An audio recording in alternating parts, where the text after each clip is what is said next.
Bonjour, dans cette séquence, on va continuer notre exploration de la vie des êtres vivants. Et pour commencer, je voudrais te rappeler quand même ce qu'on avait vu la fois passée, qui était que la cellule, c'est l'unité de base du monde vivant, c'est ce qu'on peut trouver de plus petit et de plus simple qui soit encore vivant. C'est ce dont on avait parlé dans la séquence précédente, et si tu n'es pas sûr de cette notion de cellule, je t'invite à cliquer sur le lien ici pour aller revoir et être sûr de ce que c'est qu'une cellule. Je te rappelle qu'à la fin de cette séquence, j'avais dit, sans l'expliquer, que la cellule dans son ensemble est vivante, elle obéit aux 3 critères qu'on avait vus dans la première séquence être les critères pour avoir quelque chose de vivant. Mais par contre, ce qu'il y a à l'intérieur de cette cellule, ce qui la constitue et qui la fait fonctionner, n'est pas vivant. Et c'est ce qu'on appelle la machinerie cellulaire, justement pour bien montrer la différence, pour bien montrer que si la cellule est vivante, ce qui la constitue n'est pas vivant, c'est de la machinerie. Alors cette machinerie, entre autres, elle est constituée par cette membrane ici en bleu, par cette petite pelote de fil dont on verra une autre fois ce dont il s'agit, ces petits points verts là, qui représentent une partie de la machinerie cellulaire, les cils et les flagelles qui permettent à la bactérie de bouger, toutes ces choses-là, donc en soi, ne sont pas vivants. Et quelque part, ça a quelque chose d'un peu mystérieux, c'est un peu difficile de comprendre comment quelque chose qui n'est pas vivant pourrait faire fonctionner quelque chose qui est vivant. Et c'est ce que je vais essayer de te faire comprendre dans cette séquence-ci. Et pour ce faire, on va comparer notre cellule à une usine. Et on va voir que cette comparaison permet de comprendre pourquoi on peut dire que la cellule dans son ensemble est vivante alors que ce qu'il y a à l'intérieur ne l'est pas. Dans la deuxième partie de cette séquence, je voudrais essayer de te faire comprendre d'une part ce qui constitue la machinerie cellulaire et d'autre part comment on peut comprendre que cette machinerie qui n'est absolument pas vivante peut faire fonctionner notre cellule. Alors ici, tu vas pouvoir voir un petit schéma d'une usine et on va voir en quoi elle peut faire penser à notre cellule. D'une part, tu vas voir que cette usine est délimitée ici par cette espèce de trait mauve que j'ai représenté, qui est l'enceinte de l'usine. Et bien sûr, normalement, il devrait y avoir des murs, mais on ne les a pas mis sur ce schéma parce que sinon, on n'aurait pas pu voir ce qui nous intéressait à l'intérieur. Donc cette enceinte de l'usine, c'est ce qui marque la différence entre l'usine et son environnement. Et à travers cette enceinte, il y a certaines choses qui vont passer et d'autres qui ne vont pas passer. Il y aura des gardiens, par exemple, qui vont permettre à certaines choses de passer et à d'autres de ne pas passer. Alors, d'une part, l'usine absorbe des matières de l'environnement. On voit ici un camion qui est en train de débarquer des matières premières qui seront utilisées dans la fabrication des objets dont on a besoin. On ne le voit pas, mais il y a probablement des lignes à haute tension qui apportent de l'énergie à cette usine, ou par exemple ici un réservoir de mazout qui permet de la chauffer. Donc cette usine ingère des choses depuis son environnement. Alors d'autre part, notre usine va évacuer des choses vers l'extérieur. Par exemple ici, on voit un camion qui est en train de charger les produits finis qui ont été fabriqués. Ce qu'on ne voit pas, mais qui est probablement quand même là, c'est qu'il va y avoir une production de certains déchets. Chaque processus de fabrication engendre des déchets. Entre les deux, entouré par cet ovale mauve ici, on voit des ouvriers, on voit des machines, et c'est ce qui constitue la chaîne de montage qui va permettre de transformer nos matières premières en produits finis. Mais pour que tout ça fonctionne convenablement, il va y avoir une autre chose qui est très importante, et c'est ce que j'ai ici, c'est ce qui est ici représenté au premier étage, l'étage de la direction et des cadres, des ingénieurs, que je vais entourer par cette forme bleue. Et effectivement, sans quelque chose pour contrôler cette usine, ça ne se passerait sans doute pas très bien. Il faut d'une part que les ingénieurs inventent les machines et expliquent aux ouvriers comment s'en servir, que les commerciaux viennent ici commander les matières premières, qu'on décide quel produit on va fabriquer, parce qu'en fonction du marché, on va devoir peut-être fabriquer plus d'un produit ou plus d'un autre, une sorte de réaction à un stimulus. Donc c'est extrêmement important qu'il y ait un endroit, un centre de contrôle pour faire fonctionner cette usine convenablement. Alors à ce stade-ci, tu vas probablement me dire, mais oui, je te vois venir, tu essayes de montrer que l'usine est vivante, qu'elle peut réagir au marché, qu'elle peut réagir donc à un stimulus, qu'elle interagit avec son environnement, et qu'il est clair que ça va être très difficile pour elle de se reproduire toute seule. Alors évidemment, ce n'est qu'une image, il faut être bien conscient de ça, mais quelque part on peut se dire que si on a une usine qui fonctionne bien, qui fait bien son travail, pour lequel on a des machines bien conçues, il est très fréquent que les patrons et les ingénieurs reprennent tous les plans et aillent implanter cette usine dans d'autres pays où elle sera plus rentable, par exemple parce que les salaires sont moins chers. C'est une chose qu'on voit couramment actuellement, mais je ne voudrais absolument pas pousser la comparaison trop loin. Non, ce que je veux juste te montrer ici, c'est que par certains aspects, notre usine peut paraître vivante. Et maintenant, je voudrais la comparer avec une cellule pour voir un peu plus près de quoi il en est. Alors, notre cellule, elle va avoir également, d'une part, sa membrane cellulaire, c'est l'équivalent de l'enceinte de l'usine, c'est ce qui fait la frontière entre la cellule et son environnement, à travers laquelle certaines choses vont passer et d'autres ne vont pas passer. Alors notre cellule va bien évidemment ingérer de la matière et peut-être de l'énergie de l'extérieur, elle va produire des produits ou des déchets, et là, je voudrais quand même un tout petit peu discuter cette notion de produit et de déchets, parce que ce qui peut être un déchet pour une bactérie, par exemple, peut être un très bon produit pour nous. Par exemple, dans ton intestin, il y a des milliards de bactéries qui vont digérer certaines choses, c'est-à-dire transformer des matières premières en déchets pour eux, et ces déchets seront très utiles pour nous parce qu'on pourra les digérer alors qu'on n'aurait pas pu digérer les produits, les matières premières ici. Donc, produits ou déchets, ça peut dépendre de l'endroit où on se place. Alors, pour transformer ces matières premières en déchets ou en produits, on a ce qu'on appelle la machinerie cellulaire. Ce sont essentiellement les petits points bleus que j'ai marqués là. On verra dans une autre séquence de quoi ils sont constitués et comment ça marche. Mais pour continuer la comparaison, il y a également l'équivalent de notre étage de la direction, et c'est ce que j'ai représenté par cette petite pelote de fil bleu. Eh bien, cette petite pelote, on en parlera plus en détail dans la prochaine séquence, mais en attendant, ce que je peux te dire, c'est qu'il s'agit effectivement du centre de contrôle de la cellule. Et comment est-ce qu'on peut imaginer que c'est un centre de contrôle? Eh bien, quelque part, on peut imaginer que c'est une sorte de programme d'ordinateur. Il y a dans les ordinateurs, pour les faire fonctionner, par exemple pour enregistrer cette vidéo, il y a une série d'instructions qui sont notées quelque part et qui permettent à l'ordinateur de faire tout ce qu'il faut faire pour, d'une part, superposer l'image de mon ordinateur à l'image de la caméra, comme ça a été expliqué dans une autre séquence.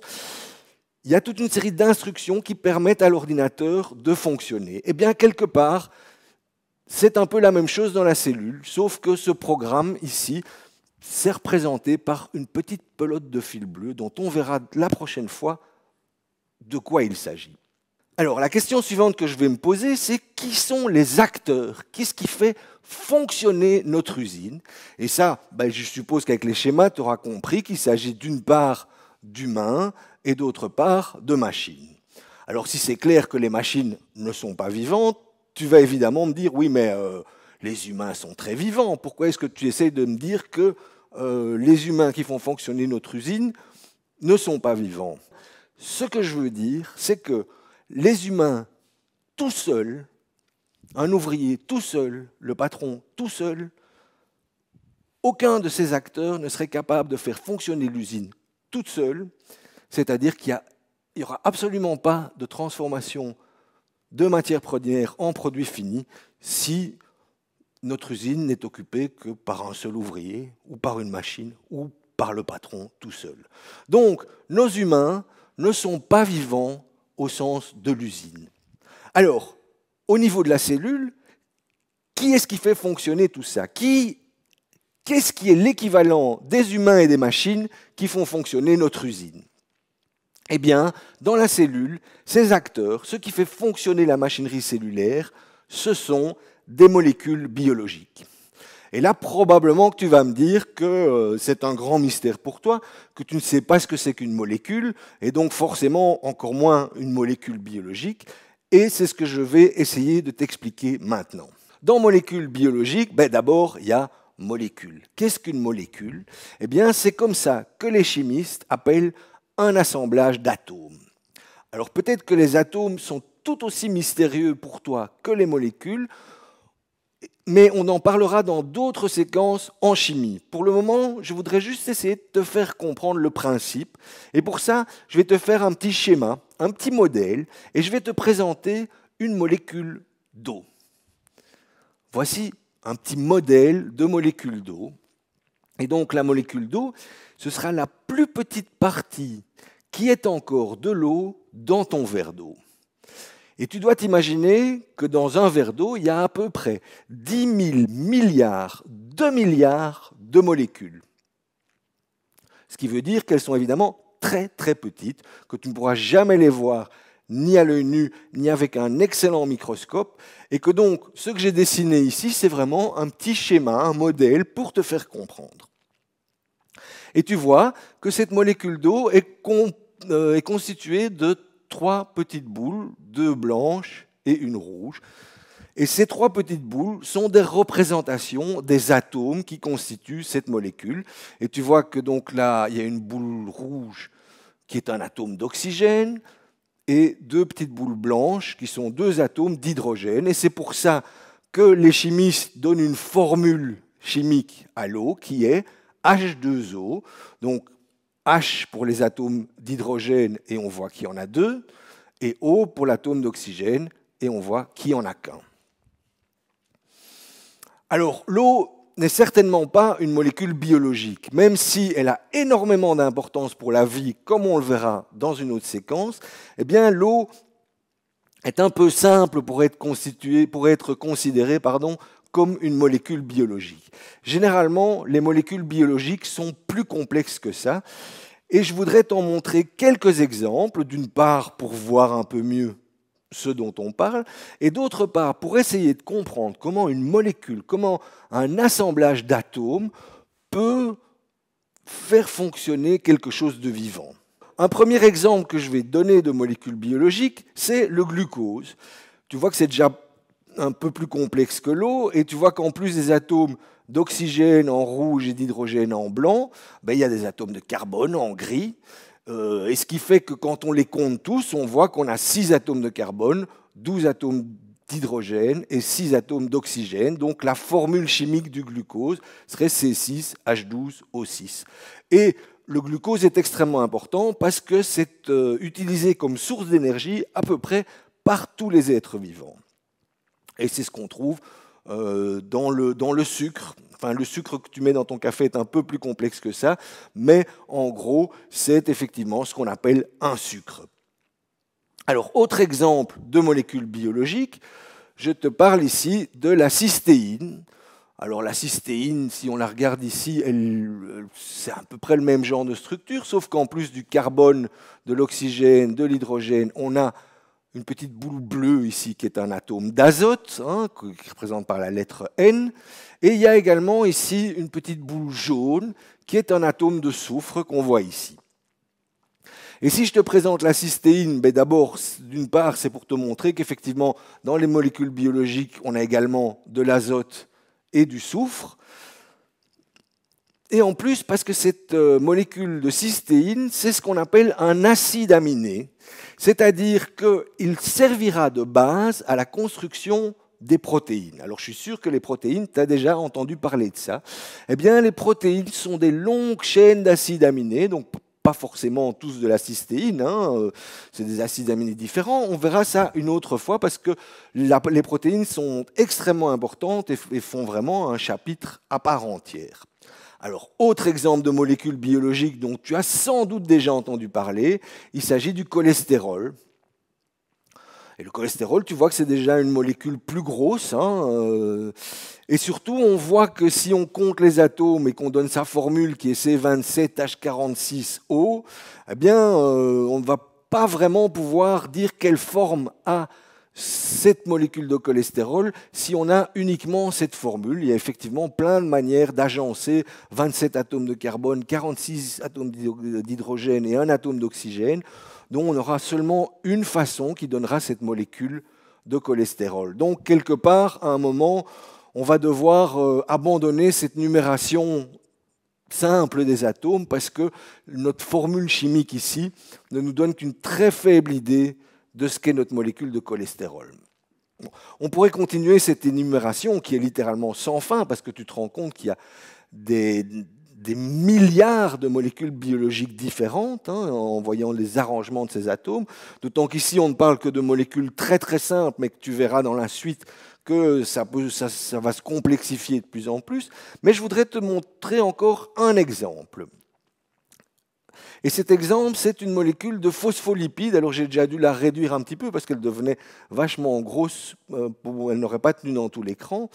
Alors on l'appelle phospholipide d'une part parce qu'elle a une partie phospho ici, dont on voit un atome orange qu'on n'avait pas encore vu, c'est un atome de phosphore, d'où le phospho. Et ici, une longue chaîne qui est ce qu'on appelle une chaîne lipidique. On verra de nouveau plus tard les lipides plus en détail parce qu'ils constituent un chapitre en soi dans l'étude des molécules qui forment la vie. Mais si je veux te parler de cette molécule de phospholipide, c'est d'une part parce qu'elle a un atome de phosphore, mais d'autre part, on va voir qu'elle a des propriétés très intéressantes. Je vais en profiter pour un peu préciser la notion de molécules biologiques. Donc on avait dit qu'une molécule, c'était un assemblage d'atomes. Eh bien, les molécules biologiques, d'une part, sont des assemblages quand même assez complexes, et encore ici, je ne te donne que des exemples très simples. Et d'autre part, même si on voit qu'il y a énormément d'atomes dans ces molécules, ici il n'y en a pas encore beaucoup, tu verras plus tard qu'il y en a beaucoup, beaucoup plus, eh bien, on n'a pas des centaines d'atomes différents. Dans la nature, on observe à peu près une centaine de types d'atomes différents. Eh bien, dans les molécules biologiques, en gros, il n'y en a que 6. Et ces atomes sont le carbone, l'hydrogène, l'oxygène, l'azote, N, le phosphore et le soufre. On peut retenir ça en disant CHOMPS. Donc, ce qui est assez remarquable, c'est que malgré la forme qui peut être extrêmement complexe, bon ici je te dis ce sont des exemples très simples, mais plus tard on en verra des choses beaucoup plus grosses encore, malgré qu'il y ait énormément d'atomes dans ces molécules, eh bien il n'y en a que 6 sortes différentes. CHOMPS.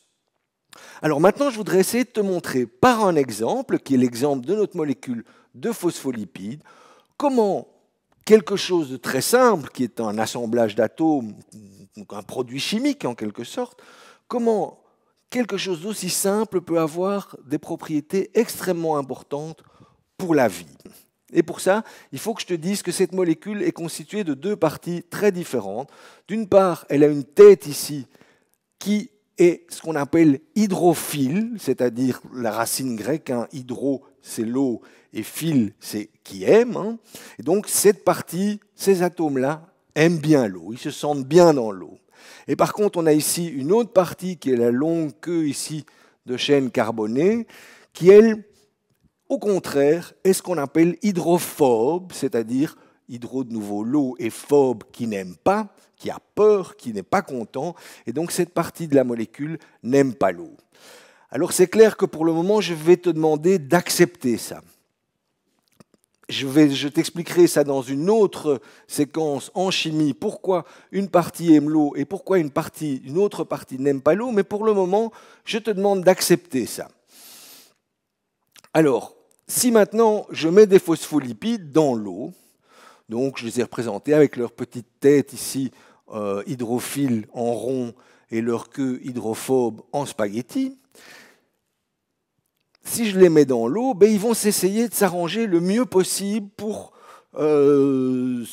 avoir de bonnes interactions avec l'eau. Et si on en met suffisamment dans l'eau, on va obtenir ce qu'on appelle une micelle. C'est un peu comme une bulle de savon. Ici, on a fait une coupe à travers la micelle pour bien comprendre comment ça marche. Et donc, tu imagines qu'il y a de l'eau tout autour. Et donc, les têtes hydrophiles qui aiment bien l'eau essaient de se mettre le plus près possible de l'eau, alors que les queues hydrophobes, ici, vont se retrouver à l'intérieur de la micelle, parce que finalement, entre elles, elles ne se sentent pas si mal. Et donc, si tu mets suffisamment de molécules de phospholipides dans l'eau, il va y avoir formation de petites bulles comme ça qu'on appelle des micelles. Si maintenant tu rajoutes des phospholipides, cette micelle va éventuellement grandir, évidemment, et à un moment, elle pourrait éventuellement contenir de l'eau. Et alors, à ce moment-là, on aura ce genre de structure-ci qui va se mettre en place, où tu vois que si on a de l'eau à l'intérieur et de l'eau à l'extérieur, ben, de nouveau, toutes les têtes hydrophiles vont essayer de se mettre le plus près possible de l'eau, soit de l'eau à l'extérieur, soit de l'eau ici à l'intérieur, et toutes les queues hydrophobes vont se retrouver entre les deux. Et j'imagine que quand tu vois ce dessin, ça commence à te faire penser à quelque chose. Effectivement, si je rajoute encore des phospholipides et que celles que se mettent à entourer un volume plus grand d'eau ici, on va avoir finalement quelque chose qui ressemble à ceci, qui est ce qu'on appelle une bicouche lipidique, hein, donc le lipide de phospholipides, hein, les queues lipidiques qui se retrouvent ici entre les deux couches formées par les têtes hydrophiles. Et tu imagines très bien, évidemment, que si on a ici ce qui était l'intérieur de notre petite boule et ici l'extérieur, ça te fait penser à quoi? Ben oui, ça te fait très probablement penser à la membrane de notre cellule. Effectivement, si je vois un agrandissement de ce petit bout de membrane, c'est ça que je vais observer. Enfin, bon, ce n'est pas tout à fait ça. Parce que quand on verra quand on étudiera les membranes, que c'est plus compliqué que ça, qu'il y a des choses qui permettent, comme les gardiens de l'usine, de faire rentrer des choses ou sortir. Mais en tout cas, la base, le mur de la cellule, est constitué de bicouches lipidiques, c'est-à-dire de molécules de phospholipides qui vont s'organiser elles-mêmes suivant cette bicouche pour former une frontière entre le milieu aqueux intérieur et le milieu aqueux extérieur. Donc, par cet exemple, on peut comprendre comment, en comprenant la structure de notre molécule de phospholipides, on comprend la formation des membranes cellulaires. Et ça, c'est un début pour comprendre effectivement la vie. Si je peux résumer ce qu'on a vu jusqu'à présent, on a vu qu'en comparant notre cellule à une usine, on pouvait comprendre certaines choses. D'une part, on pouvait comprendre ce que j'avais dit la fois passée, que la cellule est vivante, mais que ce qui la constitue et qui la fait fonctionner n'est pas vivant, et c'est ce qu'on appelle la machinerie cellulaire, pour bien différencier les deux. On a vu que la machinerie cellulaire est constituée de molécules biologiques et que ces molécules biologiques, ce sont des assemblages complexes d'atomes qui contiennent essentiellement 6 atomes différents, carbone, hydrogène, oxygène, azote, phosphore, soufre, autrement dit CHOMPS. Et on a vu par un exemple comment on pouvait expliquer une toute petite partie du fonctionnement de l'usine cellulaire ici, si on comprenait la structure de ces molécules biologiques. La fois prochaine, je vais te montrer un autre exemple de molécule biologique extrêmement célèbre. Il s'agit de l'ADN. Tu as certainement déjà entendu parler d'ADN.